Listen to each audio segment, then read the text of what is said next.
राज्य के नीति निर्देशक तत्व। नीति निर्देशक तत्व इनका उल्लेख भाग 4 अनुच्छेद 36 से 51 तक है। ये वाद योग्य नहीं होते हैं, न्याय योग्य नहीं होते हैं, अर्थात इन्हें वैधानिक शक्ति प्राप्त नहीं है। नीति निर्देशक तत्व आयरलैंड से लिए गए हैं। इसमें लोक कल्याणकारी राज्य की अवधारणा नीति है। इनका उद्देश्य सामाजिक और आर्थिक लोकतंत्र न्याय की स्थापना करना है। 1935 के अधिनियम में इंस्टीट्यूट ऑफ इंस्ट्रक्शन अनुदेश प्रपत्र था। यही आगे जाकर नीति निर्देशक तत्व बना। नीति का जो निर्देश देते हैं वही नीति निर्देशक। तेज बहादुर सप्रू समिति की सिफारिश पर नीति निर्देशक तत्व जोड़ेंगे। इंपॉर्टेंट है भाई। प्रमुख कथन। नीति निर्देशक तत्व एक ऐसा चेक है जो बैंक की सुविधा अनुसार अदा किया जाता है। केटी शाह। नीति निर्देशक तत्व भावनाओं और स्थायी कूड़ागर है। टीटी कृष्णमाचारी। बीएन राव ने कहा है कि व्यक्ति दो प्रकार के अधिकार हैं। एक है न्यायोचित अधिकार, दूसरा है मूल अधिकार। फिर है गिराए न्यायोचित अधिकार जिसमें नीति निर्देशक तत्व।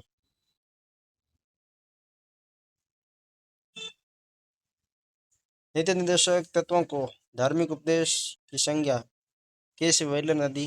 नीति निर्देशक तत्वों को समाजवाद के बिना फैबियन समाजवाद की संज्ञा आइवर जेनिंग्स ने दी।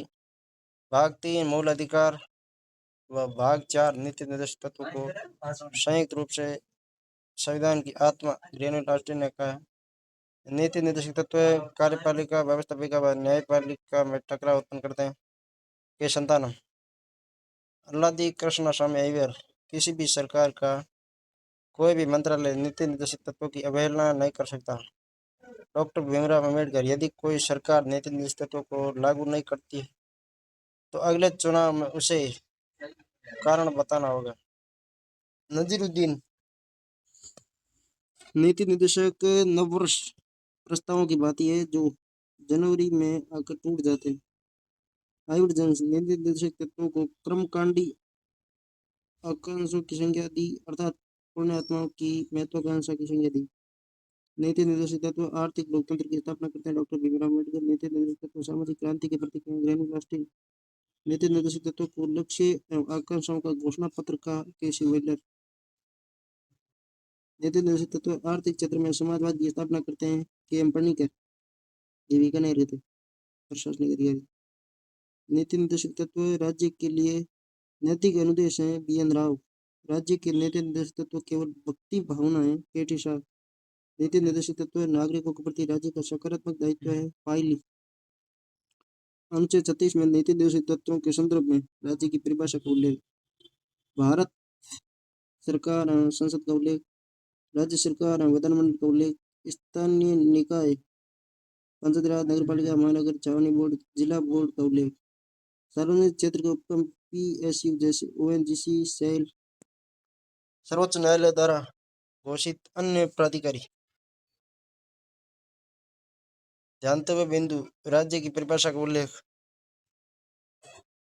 अनुच्छेद 12 भाग 3 मूल अधिकार 12 से 35। अनुच्छेद 36 भाग 4 नीति निर्देशक तत्व 36 से 51। अनुच्छेद 152 भाग 6 राज्य सरकार 152 से 237। अनुच्छेद 37 इस भाग में अंतर्विष्ट तत्वों का लागू होना। नीति निर्देशक तत्व वाद योग्य नहीं होते, अर्थात न्यायोचित नहीं। यह न्याय योग्य नहीं है, वैधानिक शक्ति नहीं है, न्यायालय द्वारा परिवर्तन नहीं है, वाद योग्य नहीं है। इसका अर्थ न्यायालय में चुनौती नहीं दी जा सकती, किंतु फिर भी इनमें अधिकथित तत्व देश के शासन में मूलभूत है और विधि बनाने में इस तत्वों को लागू करना राज्य का कर्तव्य होगा। अनुच्छेद 38 राज्य लोक कल्याण की अभिवृद्धि के लिए सामाजिक व्यवस्था बनाएगा। इसमें लोक कल्याणकारी राज्य की अवधारणा के अनुच्छेद सामाजिक क्रांति का दस्तावेज कहलाता है। अनुच्छेद 38 राज्य का कर्तव्य बनता है कि सामाजिक, आर्थिक, राजनीतिक न्याय सुनिश्चित करें। न्याय की अवधारणा प्रस्तावना व नीति निर्देशक तत्व दोनों में उल्लेखित है। इसी अनुच्छेद से प्रेरित होकर सरकार ने योजना नीति आयोग का गठन किया। योजना आयोग की स्थापना 15 मार्च 1950 को हुई। नीति आयोग की स्थापना 1 जनवरी 2015 को हुई। ये भारतीय राष्ट्रीय परिवर्तनकारी संस्था national institution for transforming India है। 44वां संविधान संशोधन 1978 द्वारा अनुच्छेद 38 को 38(1) के रूप में पुनः संशोधित किया गया। 38(2) इसे 44वें संविधान संशोधन 1978 द्वारा जोड़ा गया। राज्य का कर्तव्य बनता है कि वह आय इनकम की समानता को कम करे। राज्य विभिन्न क्षेत्रों में रहने वाले विभिन्न व्यवसायों में लगे हुए व्यक्तियों के समूह के बीच प्रतिष्ठा, सुविधाओं और अवसरों की असमानता समाप्त करने का प्रयास करेगा। अनुच्छेद 39 राज्य द्वारा अनुसरणीय कुछ नीति तत्व। 39 राज्य का कर्तव्य बनता है कि वह स्त्रियों और पुरुषों को आजीविका के समान अवसर उपलब्ध करवाए। 39 राज्य का कर्तव्य बनता है कि भौतिक संसाधनों का स्वामित्व एवं वितरण सार्वजनिक हित में करें। 39 राज्य का कर्तव्य बनता है कि वह धन का अहितकारी केंद्रीकरण रोके। 39 राज्य का कर्तव्य बनता है कि वह समान कार्य के लिए समान वेतन उपलब्ध कराए। 39 राज्य का कर्तव्य बनता है कि वह स्त्रियों व बच्चों के स्वास्थ्य तथा बच्चों की सुकुमार अवस्था का दुरुपयोग न होने दें। 39 इसे 42वें संशोधन 1976 द्वारा जोड़ा गया।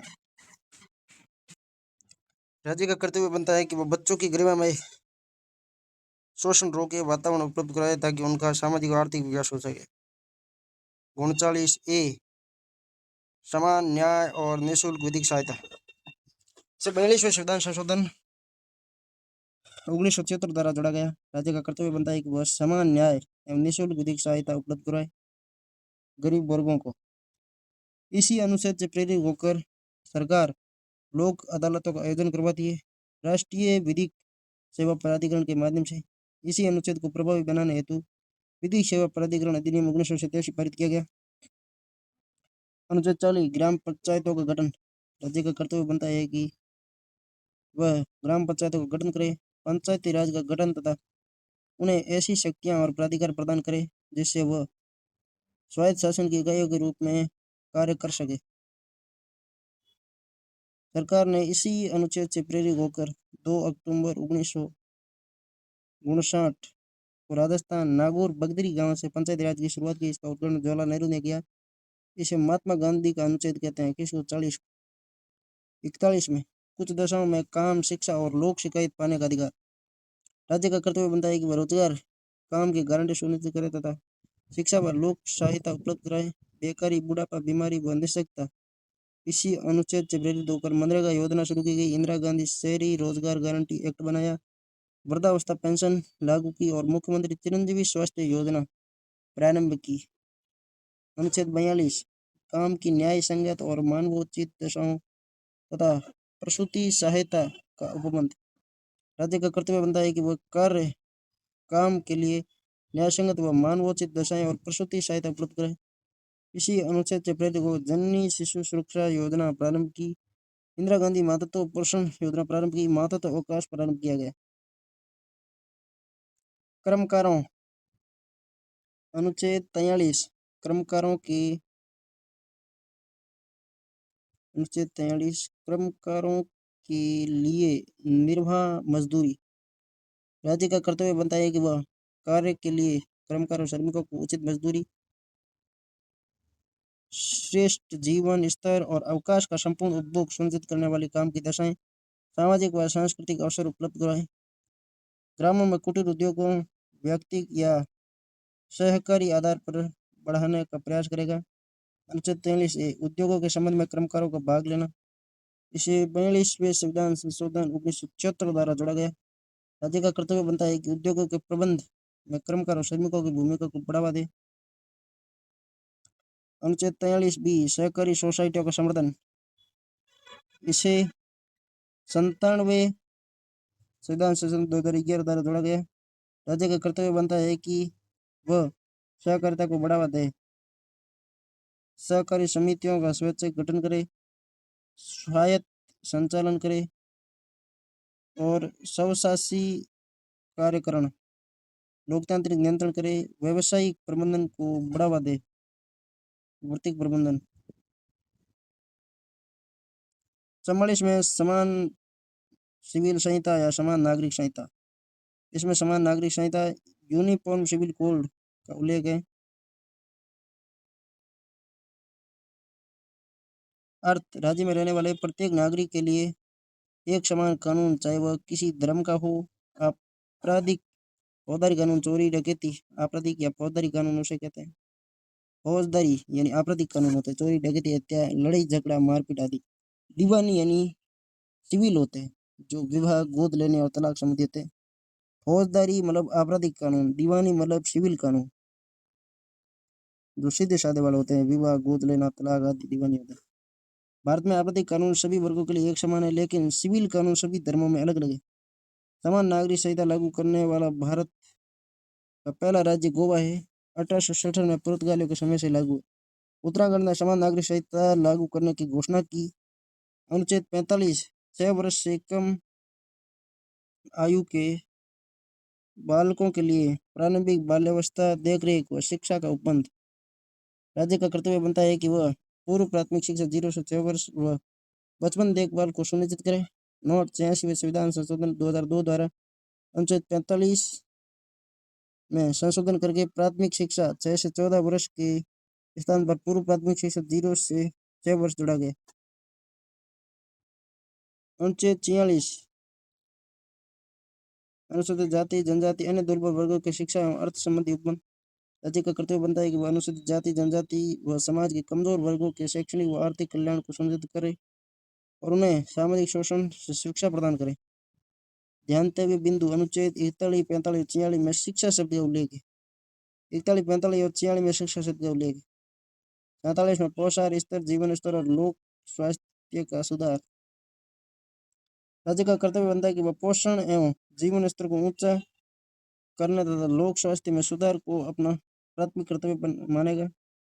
अनुच्छेद 47 के तहत सरकार का कर्तव्य बनता है कि वह मादक पदार्थों, स्वास्थ्य के लिए हानिकारक औषधियों, शराब, चरस, गांजा, अफीम, हीरोइन के सेवन पर रोक लगे। इसी अनुच्छेद से प्रेरित होकर इंदिरा गांधी रसोई योजना और मिड डे मील योजना प्रारंभ की। अनुच्छेद 48 कृषि व पशुपालन का संगठन। राज्य का कर्तव्य है कि वह कृषि एवं पशुपालन को बढ़ावा दे, अर्थात उनमें आधुनिकीकरण और वैज्ञानिक पद्धतियों को बढ़ावा दे। गोवध पर रोक एवं ऊंट की बलि पर रोक सरकार ने अनुच्छेद 48 से प्रेरित होकर लगाई। अनुच्छेद 48 पर्यावरण का संरक्षण तथा संवर्धन और वन्य जीवों की रक्षा। 19वें संविधान संशोधन 1974 द्वारा जोड़ा गया। राज्य का कर्तव्य बनता है कि वह पर्यावरण, वन्य जीव जंतुओं का संरक्षण और संवर्धन करे। पर्यावरण संरक्षण अधिनियम 1986 में बनाया गया। वन नीति 1987 में बनाई गई। अनुच्छेद 49 राष्ट्रीय महत्व के स्मारकों, स्थानों व वस्तुओं का संरक्षण।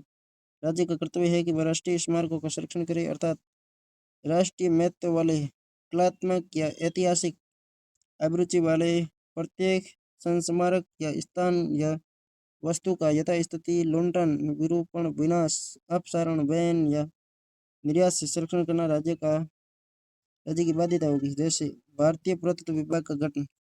7वां संविधान संशोधन 1956 द्वारा अनुच्छेद 49 में संसद द्वारा विधि द्वारा घोषित के स्थान पर संसद द्वारा बनाई गई विधि द्वारा शब्द प्रतिस्थापित किया गया। अनुच्छेद 50 कार्यपालिका से न्यायपालिका का पृथक्करण।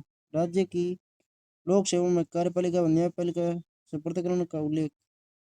अनुच्छेद 51 अंतर्राष्ट्रीय शांति और सुरक्षा की अभिवृद्धि। राज्य का कर्तव्य है कि क में अंतर्राष्ट्रीय शांति व सुरक्षा को बढ़ावा दे। 51 ख में दूसरे राष्ट्रों के साथ न्यायपूर्ण और सम्मानजनक संबंधों को बढ़ावा दे। ग में अंतर्राष्ट्रीय विधि संधि समझौते के प्रति आदर भाव रखे। अंतर्राष्ट्रीय विवादों को मध्यस्थता से निपटाना। अनुच्छेद 51 में विदेश नीति का उल्लेख है। निम्न संशोधन नीति निर्देश तत्व से संबंधित है। 42वां 76 में 39F 39A 43A और 48A जोड़े गए। 44वां संशोधन 1978 में अनुच्छेद 38B जोड़ा गया। 86वें संशोधन 2002 द्वारा अनुच्छेद 45 में संशोधन किया गया और 47वें संविधान संशोधन 2011 द्वारा अनुच्छेद 43 बी जोड़ा गया। नीति निर्देशक तत्वों का वर्गीकरण गांधीवादी 40, 43, 43 बी, 46, 47, 48। अब है समाजवादी जिसमें 38, 38 के बाद में 39, 39 ए, 41, 42, 43 ए और 46। उदारवादी में 44, 45, 48 ए, 49, 50, 51। एग्जाम दृष्टि पोषाहार एवं जीवन स्तर सुधार में अनुच्छेद 47 संविधान में शब्द राज्य का प्राथमिक कर्तव्य के रूप में इंगित है। राष्ट्रीय महत्व के संस्मारकों का संरक्षण अनुच्छेद 49 शब्द से राज्य की संवैधानिक बाध्यता है। पोषाहार देना कर्तव्य है जबकि राष्ट्रीय महत्व के जो स्मारक है उनका संरक्षण बाध्यता है। नीति निर्देशक तत्व सरकार के लिए निर्देश है। ये सिद्धांत राज्य द्वारा कानून बनाने को प्रभावित करते हैं। नीति निर्देशक तत्व देश के शासन में मूलभूत महत्व के हैं। विधि बनाते समय इन तत्वों को लागू करना राज्य का कर्तव्य होगा।